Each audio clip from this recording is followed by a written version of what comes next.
Welcome back to Digital Trends Live. I'm Greg Nibler. Again, thanks for joining us. Hit that subscribe button because every day we have something exciting to talk about here on the show, and I appreciate everybody who joins this. And right now, I am excited because we get to talk about space and the really great things that NASA has planned, some explorations to the moon, some scientific studies that happen up there, and to talk about that, we've got Christina Koch joining us right now. Thank you so much for being here. Hi, Greg. Great to be with you. Christina, I want to talk about a lot of the scientific studies that you conducted up there, but certainly the Artemis project has people very excited, the Artemis program to go back to the moon. And with this lofty goal of 2024 of landing 2 people back on there, and I want to get your opinion on this with everything kind of getting delayed a little bit. Do you think we're still going to be able to hit that time?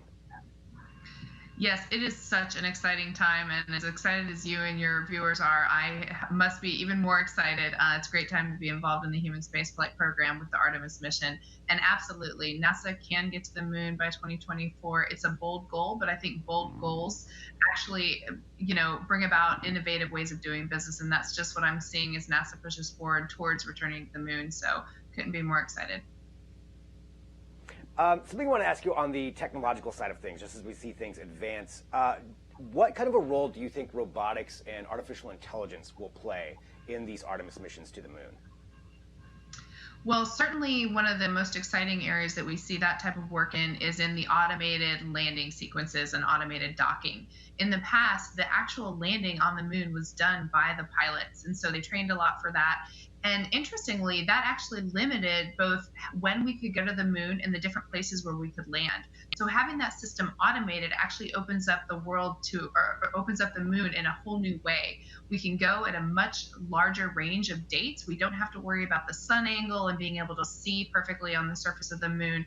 And that means that we can land in a number of different places in a number of different times. So it's an exciting time to be incorporating those technologies into our systems and seeing what it can do for us in terms of exploration, going to a new place. We're going to the south pole of the moon rather than the places we've gone in the past. And this time we're also going to stay. So creating a sustainable presence where we can take advantage of everything the moon has to offer, use those technologies to go even deeper onto Mars.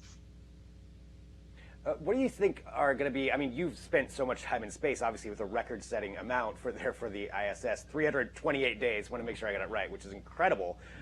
What are some of the biggest challenges you think that we'll have just for humans, for daily life living on the moon? What kinds of obstacles will humans need to overcome?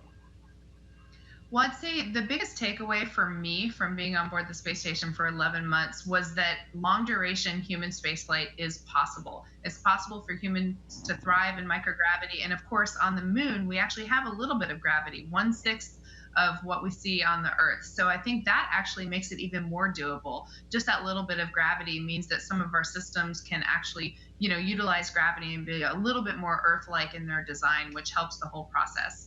I think NASA's really good at understanding what humans need, both physically and mentally, to survive and thrive and be successful in long-duration spaceflight. And we're learning that from our studies on board the space station. We're learning everything about how to go deeper into space in the missions that we have right now. And that's in addition to all the great science that we're doing to benefit Earth in the present that's going on the International Space Station. So to me, my time in space has taught me that the future of human space exploration is bright. Well, and with that time up there, you mentioned the scientific experiments, which obviously are going on all the time. For you during that 11 months, I can't imagine how many different projects you were working on, but are there any that really stood out as kind of your personal favorites?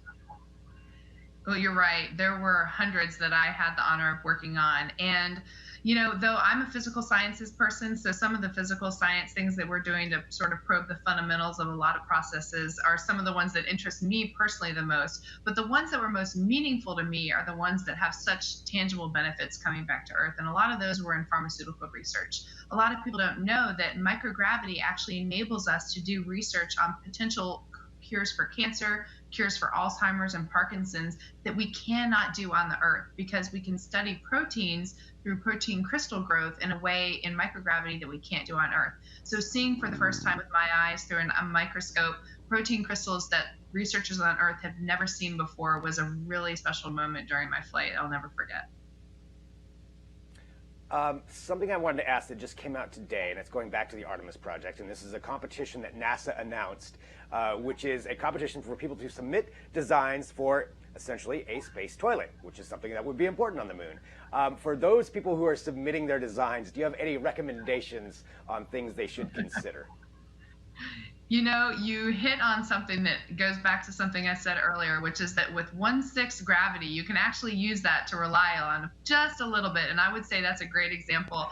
On board the space station, we actually have to create a motive force for, human waste with a vacuum system.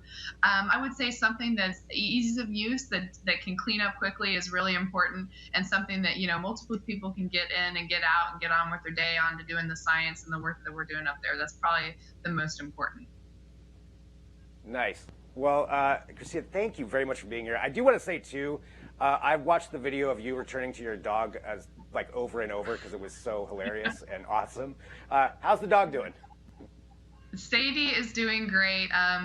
With stay at home, I feel like we're bonded more than ever. We had to spend about 11 months apart, but now we get to spend every single day together. She's awesome. I missed her a lot when I was in space. And yeah, that reuniting with her was a pretty special moment for me, too. Thanks for watching. Yeah. Oh, yeah. I mean, it was great. Christina, well, thank you very much for being here with us, too. And where would you recommend people go to find out more about, the Artemis project and just everything else that's going on with NASA? Absolutely. You can Google it, obviously. NASA's website has amazing resources. And for the stay at home that we're all doing right now, if you're looking for something for your kids over summer, NASA STEM at Home has some great resources. Great. Well, thank you so much for joining us. Seriously, I really, really appreciate it. Love talking about this and love everything that you're doing. Thanks for being here on Digital Trends Live. Thank you, Greg. It's been my pleasure.